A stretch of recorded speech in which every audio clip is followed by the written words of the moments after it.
He thought putting her on stage would make people laugh, but in less than 60 seconds he would realize he had just humiliated himself in front of an entire audience. Derek Lawson adjusted his tailored navy blazer under the blinding white lights of the auditorium, his smile polished and confident as the crowd buzzed with anticipation. The annual City Talent Showcase was his show, his stage, his kingdom, and tonight every moment was carefully crafted for entertainment ratings and spectacle. Ladies and gentlemen, he announced with a theatrical pause, stretching his arm toward the side of the stage, let's try something a little unexpected. The audience leaned forward, curious, excited, already primed to laugh at whatever he had planned, because Derek Lawson was known for pushing boundaries, for turning ordinary moments into viral sensations, and tonight he had found what he believed was the perfect joke. From the shadows, an elderly woman stepped forward slowly, her figure small, her presence almost invisible against the grandeur of the stage. Margaret Hale wore a faded beige cardigan over a simple dress, the fabric slightly worn at the sleeves, her gray hair neatly tied back, her posture modest, almost hesitant,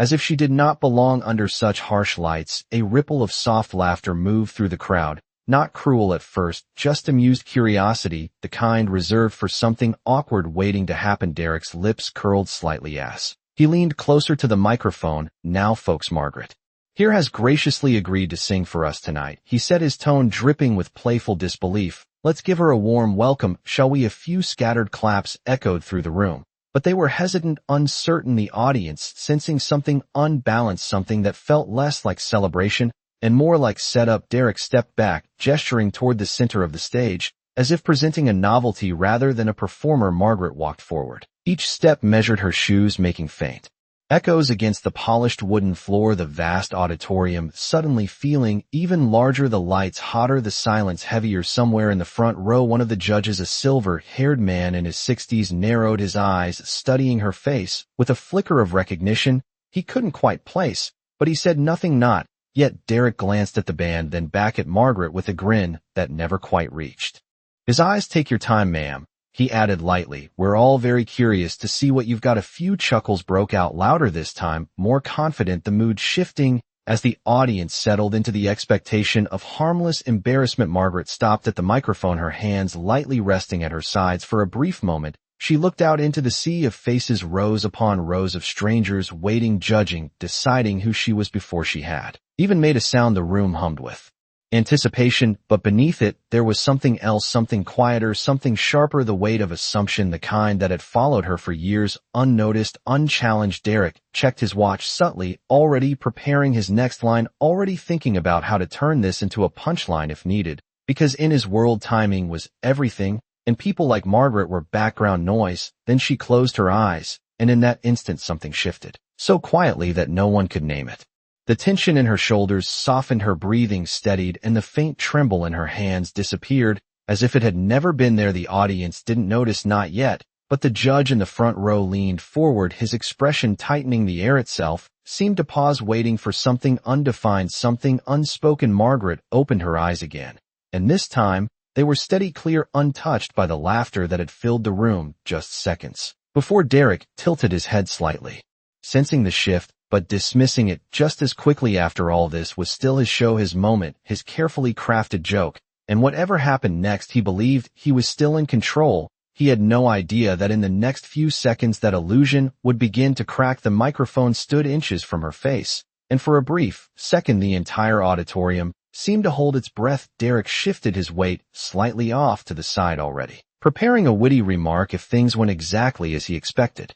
Because in his mind this moment was predictable, controlled, harmless. Margaret Hale did not look at him. She did not look at the audience either. Her gaze rested somewhere distant, as if she were standing in a place far beyond the stage, far beyond the bright lights and polished floors. Her fingers curled gently, then relaxed as she drew in a slow, measured breath. The band waited, uncertain, glancing at each other for a cue that never came. A faint murmur rippled through the crowd. Someone whispered something about karaoke, another stifled a laugh, and Derek let out a soft, amused exhale into his microphone, just loud enough to be heard. Let us help you out a little, he said, signaling lightly toward the pianist. Give her a simple key, something comfortable. The pianist nodded and placed his hands on the keys, playing a few tentative notes that echoed softly through the room like a question waiting for an answer. Margaret tilted her head slightly, listening not to the notes themselves, but to something deeper beneath them, something only she seemed to recognize. Then, without warning, she raised her hand, just slightly, not commanding,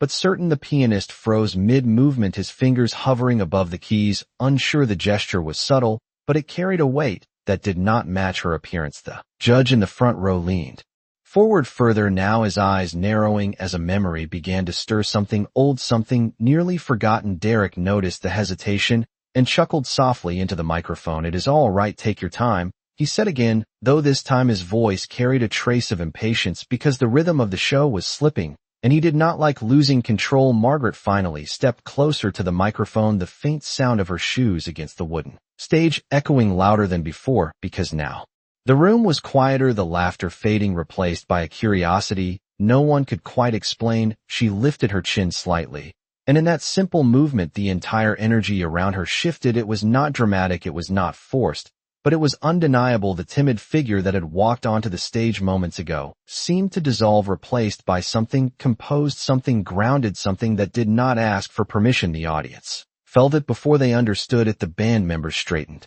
unconsciously, the pianist lowering his hands completely, now waiting. The silence deepened, not empty, but charged like the air before a storm. Derek opened his mouth to speak again, to fill the space, to regain control, but something stopped him, something in her stillness, something in the way she stood, as if she had been on a stage like this 1,000 times before and did not need anyone to guide her. Then she opened her mouth and released the first note. It was soft at first, barely above a whisper, but it was pure, impossibly clear, cutting through the air with a precision that silenced every lingering thought in the room. Conversations stopped mid-breath, the scattered whispers vanished, as if erased. The note expanded effortlessly, growing in strength and resonance, filling the auditorium wall to wall, rising above the lights, above the expectations, above the assumptions that had been placed on her. The pianist's eyes widened, his hands instinctively returning to the keys, not to lead, but to follow. The band adjusted seamlessly, drawn into a performance they had not prepared for,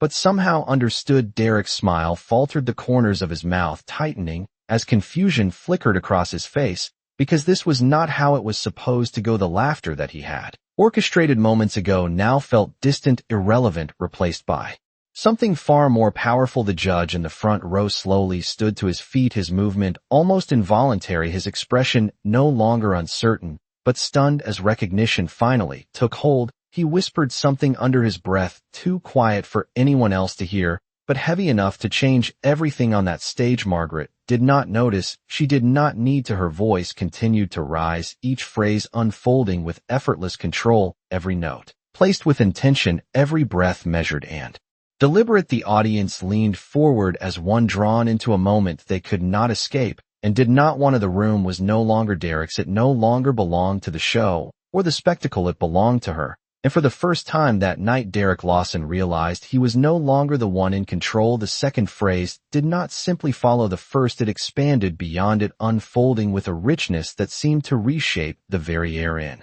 the auditorium. Margaret Hale stood unmoving, yet her presence filled every corner of the room, her voice now stronger, deeper, carrying layers of emotion that no one had anticipated and no one could ignore. Each note rose with precision, not forced, not strained, but guided by something that came from years of discipline, something that could not be imitated or faked. The pianist no longer hesitated, his hands moved fluidly across the keys, matching her tone instinctively, as if he had rehearsed with her countless times before, though he had never seen her until tonight. The band followed in quiet synchronization, their earlier uncertainty replaced by focus, their expressions shifting from confusion to awe. Derek Lawson took a step back from the microphone, without realizing it, his body reacting before his mind could catch up, because what he was witnessing did not align with the narrative he had created. He had expected hesitation, awkwardness, maybe a broken melody that would give him room to step in with a clever remark and reclaim the moment. But instead the moment was slipping further from his grasp. With every passing second his jaw tightened slightly as he glanced toward the audience, searching for the laughter that had filled the room moments earlier, but it was gone, completely replaced by stillness, the kind of stillness that carried weight, the kind that demanded attention. Margaret's voice climbed higher now, reaching into a register that caused several members of the audience to straighten in their seats, a collective breath drawn and held without instruction, it was not just technically impressive, it was controlled in a way that revealed mastery. Each transition, seamless, each note, sustained with clarity and purpose. The sound wrapped around the room, not overwhelming, but commanding, as if it knew exactly where it belonged and refused to be ignored. The judge in the front row stood fully now, his hands resting lightly against the table in front of him, his eyes locked on Margaret with an intensity that bordered on disbelief. His lips parted slightly as if to speak, but no words came, only a quiet realization settling across his face, one that carried both recognition and regret. A younger judge beside him glanced up, surprised by his reaction, then turned back to Margaret with a growing sense of something far beyond a simple performance. Derek felt it too, though he could not yet define it, a subtle shift in power that moved through the room like an unseen current. The audience was no longer watching for amusement. They were witnessing something real, something undeniable, and it unsettled him, because it meant he had misjudged not just the moment, but the person standing at the center of it. Margaret took another breath, and the next phrase began, softer, more intimate, drawing the audience closer, as if she were telling a story meant for each individual person rather than the crowd as a whole. Her voice carried a warmth now, a depth that suggested experience, that suggested history, that suggested loss and triumph woven together in ways that could not be taught. The lights above seemed less harsh now, or perhaps it was simply that no one noticed them anymore. The focus had narrowed completely onto her, onto the sound that filled the space and held it in place. Time stretched subtly, seconds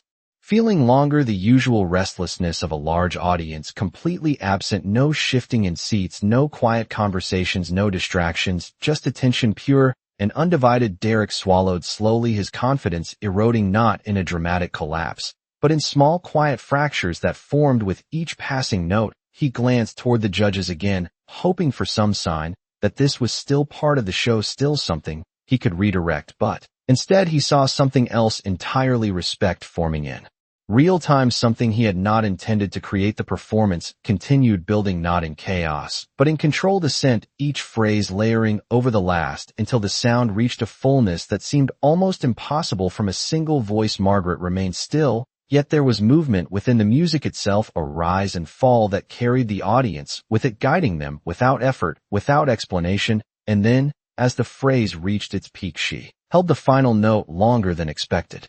Steady, unwavering, the sound resonating through the auditorium with a clarity that left no room for doubt. The note lingered suspended in the air before slowly fading into silence, and for a brief moment no one moved, no one spoke, because the room had changed, and everyone felt it, even if they could not yet explain why. The silence did not break immediately. It deepened, stretching across the auditorium like a held breath that no one dared release. Margaret Hale stood still at the center of the stage.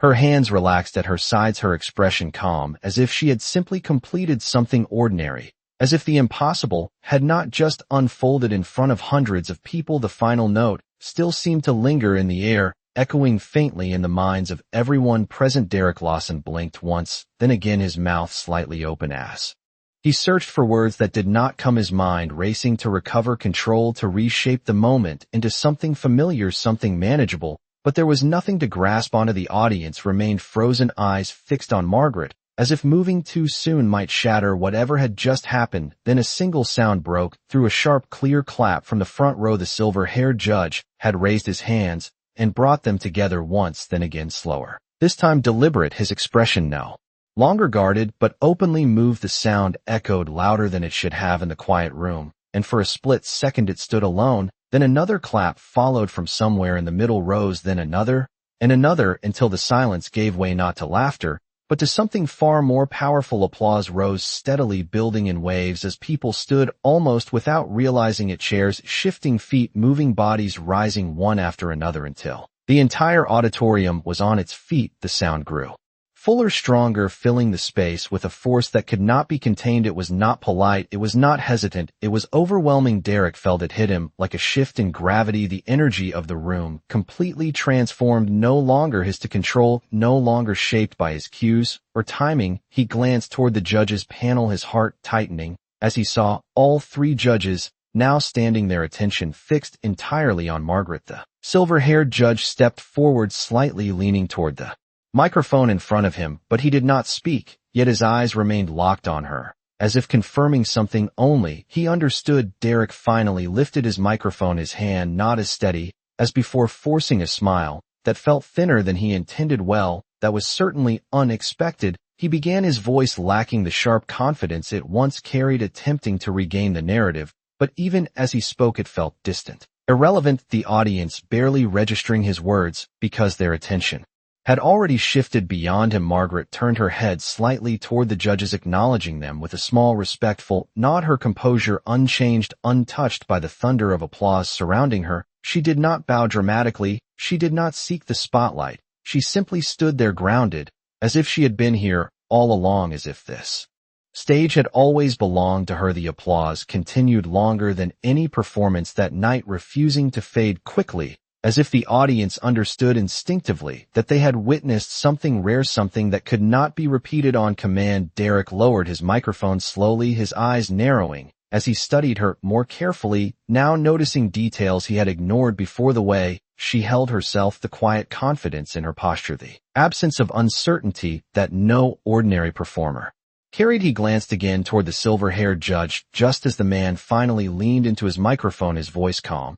but carrying a weight that silenced the room once more. "I believe we may have overlooked something extraordinary tonight," he said, each word measured, deliberate, the kind of tone that commanded attention without raising volume. A murmur spread through the audience, softer this time, not mocking, but questioning. The judge's gaze never left Margaret as he continued, his voice lowering slightly, as if speaking not just to the crowd, but to a memory resurfacing after years of silence. "I have heard a voice like that before," he said, pausing just long enough for the tension to build, "but I never expected to hear it again, especially not here." Derek felt a chill run through him, subtle but undeniable, as the pieces he had ignored began to shift into place. The confidence he had carried at the start of the evening, now replaced by something unfamiliar, something closer to doubt. Margaret met the judge's gaze quietly, her expression unreadable, and for a brief moment the entire room seemed to wait, balanced on the edge of a realization that had not yet fully formed. And in that suspended silence, Derek Lawson understood something he had not considered before. This was no longer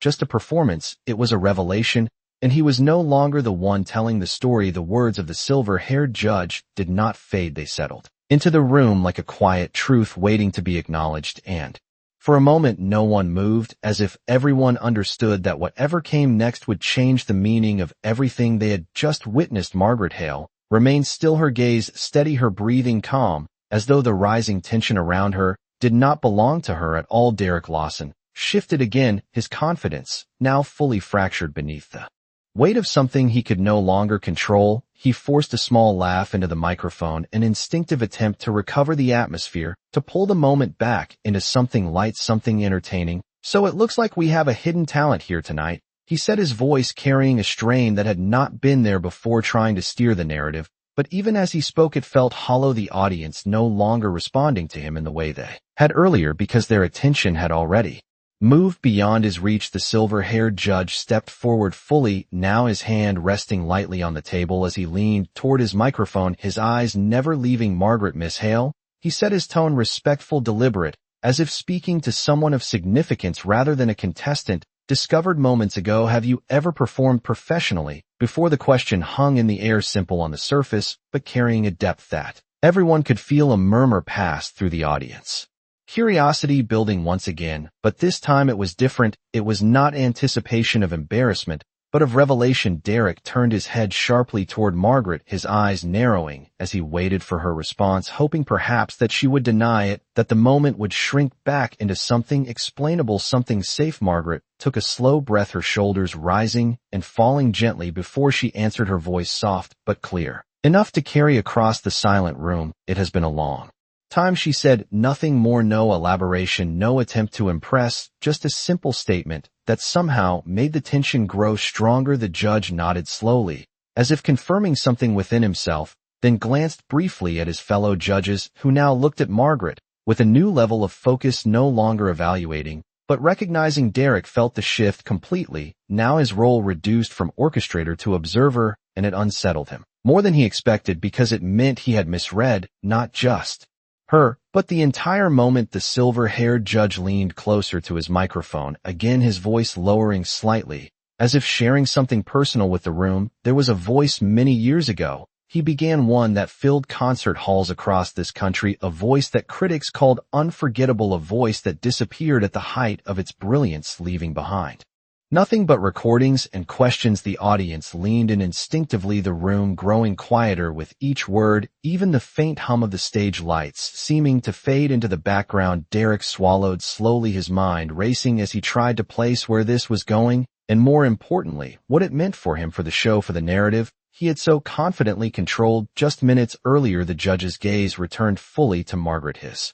expression no longer uncertain, but certain enough to carry weight. "I would know that voice anywhere," he said, and for the first time, there was no hesitation in his tone, no doubt, only recognition. Derek felt the ground shift beneath him, not physically, but in the way reality can tilt when a truth begins to surface that cannot be ignored. The audience reacted in waves, soft gasps, whispers spreading quickly as people turned to each other, connecting pieces that had not existed for them before. Margaret did not react dramatically. She did not deny or confirm. Immediately, she simply stood there, meeting the judge's gaze with a calm that suggested she had already accepted whatever came next. The silence returned once more, but it was no longer empty. It was charged, filled with understanding, just out of reach. Derek lowered his microphone completely, now his earlier confidence replaced by a quiet realization that this moment no longer belonged to him, and never truly had. And in that stillness, as the truth hovered just beneath the surface, the room waited not for a performance, but for an answer that would change everything they thought they knew about the woman standing alone under the lights. The silence tightened around her like a question that demanded an answer, yet Margaret Hale did not rush to fill it. She stood beneath the lights, her presence steady, her expression calm, as if she had lived this moment before in another time, another life. The silver-haired judge watched her closely, his certainty unwavering, while the rest of the room balanced on the edge of realization, waiting for confirmation. Derek Lawson felt the weight of that silence more than anyone, his fingers tightening slightly around the microphone. He was no longer using the authority he once carried, now replaced by a quiet discomfort that spread through his chest, because every second that passed without his control made the truth harder to ignore. Margaret finally moved, not dramatically, but with a simple breath, her eyes lowering for just a moment before lifting again to meet the judge's gaze. "It has been many years," she said, her voice soft, yet carrying clearly through the auditorium. "I did not expect to sing on a stage like this again." The words were not grand, they were not delivered for effect, yet they landed with a force that shifted the room. Once more a murmur spread through the audience, louder this time, as recognition began to take shape in whispers, names, half-remembered fragments of history resurfacing. Derek glanced from the judge to Margaret, his mind racing through possibilities, searching for a way to understand what was unfolding, because this was no longer a simple mistake. This was something far bigger than he had anticipated. The silver-haired judge straightened fully, now his expression carrying both respect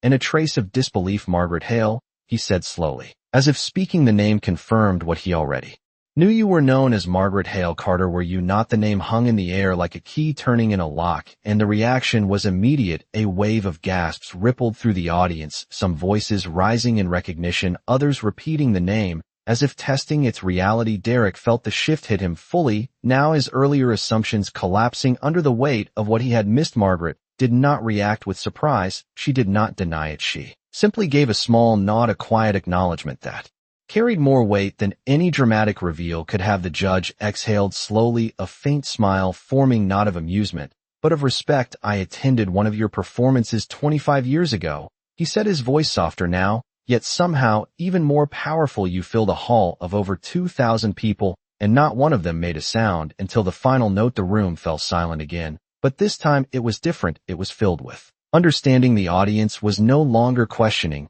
who she was. They were beginning to realize who she had been. Derek's throat tightened slightly as he lowered his gaze. For a brief moment, the confidence that had defined him earlier now replaced by something unfamiliar, something closer to humility, because the woman he had introduced as a joke had once stood on stages far greater than his own. Margaret looked out at the audience, now her eyes moving slowly across the rows of faces, some filled with awe, others with disbelief. "I stepped away," she said simply. "Life changed, and I chose a quieter path." The explanation was brief, but it carried a depth that needed no elaboration. It was not a story of loss or regret. It was a statement of choice of a life lived beyond the spotlight. The silver-haired judge nodded once more, his respect unmistakable. And yet your voice has not changed, he added gently. If anything, it carries more. The audience responded, not with noise, but with stillness, again the kind that comes from witnessing something rare, something that cannot be recreated. Derek lifted his microphone slowly now, but this time there was no performance in his posture, no attempt to control the narrative. Ladies and gentlemen, he said, his voice quieter than before, we have just witnessed something extraordinary. The words were simple, but they carried a sincerity he had not shown earlier. Margaret remained composed, her presence unchanged by the recognition, the applause, the shift in power around her. And in that moment it became clear to everyone in the room that what had happened was not a comeback, not a performance, not even a surprise. It was a reminder that true greatness does not disappear. It waits patiently unseen until the moment the world is forced to see it again. And as that realization settled across the auditorium, Derek Lawson understood something he would not forget. Some stages do not create greatness, they reveal it. The realization did not fade, it settled deeper into the room, transforming the energy from surprise into something far more profound. Margaret Hale no longer stood as a contestant or even as a performer, she stood as a presence, something that commanded respect without asking for it. The audience shifted subtly, their posture straighter, their expressions more attentive, as if they understood that what they were witnessing was no longer entertainment, but something closer to history unfolding in real time. Derek Lawson felt it in every corner of the stage. The shift was complete, and there was no way to return to what this had been just minutes ago. He adjusted his stance again, this time not to regain control, but to find his place within a moment that no longer belonged to him. The silver-haired judge glanced briefly at his fellow judges, then back at Margaret, his voice calm, but carrying a quiet intensity. Miss Hale, he said gently, would you be willing to continue? The question was simple, but it carried a weight that extended beyond the show itself. It was no longer about filling time or creating spectacle, it was about honoring something that had revealed itself unexpectedly. The audience leaned forward again, not with impatience, but with anticipation, the kind that comes from knowing the next moment matters. Margaret considered the question for a brief second, not hesitating, but measuring the meaning behind it. Then she gave a small nod, her expression unchanged, yet her eyes holding a quiet depth that spoke of memory and time. Very well, she said softly. The band straightened immediately, the pianist glancing toward her, not for direction this time, but for alignment. He understood now that he was not leading, he was accompanying something far greater. The room settled into silence once more, but it was no longer uncertain, it was intentional. Derek stepped back completely, now lowering his microphone fully, his earlier presence fading into the background as he watched something unfold that he could not direct. Margaret closed her eyes again, and for a brief moment the stage seemed to disappear around her. The lights, the audience, the expectations, all of it faded into stillness. Then she began again. The first note was different this time, not tentative, not exploratory, but assured, filled with a confidence that came from knowing exactly who she was and what she carried. The sound resonated deeper, richer, carrying layers that had not been fully revealed before. It was not just a performance, it was a continuation, a reclaiming of something that had never truly been lost. The audience felt it immediately, their attention sharpening, their connection to the moment intensifying as the music unfolded. Margaret's voice moved with precision, each phrase deliberate, each transition seamless, but beneath the technical mastery,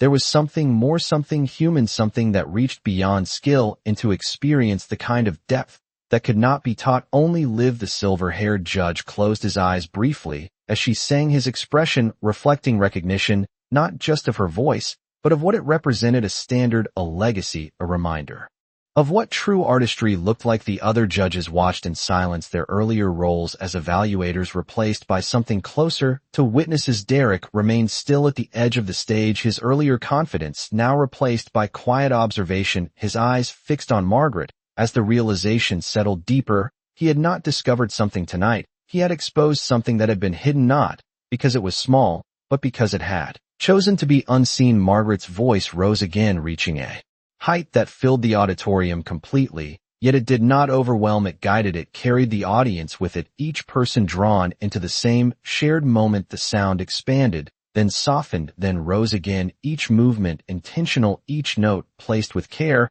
as if she were not just singing, but telling a story. Without words the room responded, without instruction bodies leaning forward, breaths held attention unwavering. There was no need for applause, yet no need for reaction, because everyone understood instinctively that interrupting this would break something fragile, something rare, and so they remained still, listening as the performance unfolded, not as a spectacle, but as a revelation.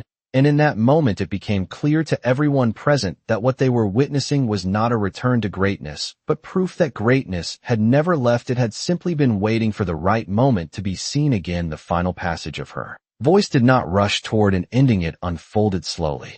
With a control so precise it felt almost suspended in time. Margaret Hale stood at the center of the stage, her presence unwavering as the music carried the room into a place beyond expectation, beyond judgment. Every note she released seemed to settle deeper into the audience, not just heard, but felt, as if each person present was being reminded of something they had forgotten. Without realizing it, the pianist followed her with complete focus, his earlier uncertainty long gone, his hands now moving with quiet respect as he matched her pacing, never overtaking, never distracting. The band remained perfectly aligned, their role no longer to perform, but to support something greater than themselves. Derek Lawson stood still at the edge of the stage, his microphone lowered completely, his earlier confidence replaced by a silence of his own. He watched, not as a host, not as a producer, but as someone witnessing the consequences of a moment he had set in motion. Without understanding it, his expression no longer held amusement or control, only a quiet awareness that what he had dismissed as insignificant had revealed itself to be far beyond his reach. Margaret's voice began to soften gradually, not losing strength,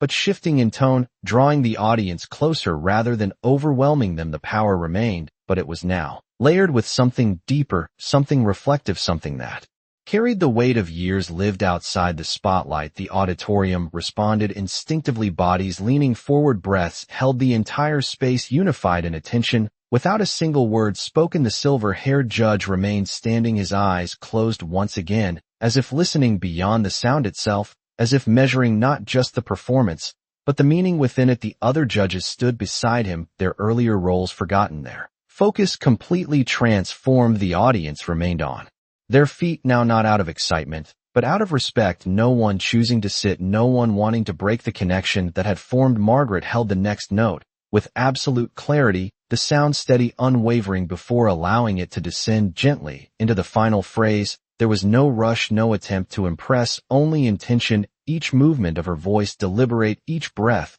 placed exactly where it belonged. The final note arrived not with force, but with certainty, rising just enough to fill the room completely before fading slowly into silence, the kind of silence that does not follow a performance, but completes it. No one moved, not immediately. The room remained suspended in that quiet space, where sound had just existed and meaning had settled deeper than words could reach. Derek felt it in his chest, the absence of noise heavier than anything he had experienced before, because it carried truth, not performance, not spectacle, but truth. The silver-haired judge opened his eyes slowly and without hesitation brought his hands together once more, this time not as a beginning, but as a recognition. The applause returned instantly, stronger than before, not explosive, but sustained, rising steadily until it filled the auditorium again. People did not simply clap, they remained standing, their expressions changed, their reactions genuine, not prompted, not guided, but earned. Derek looked out at the audience, then back at Margaret, his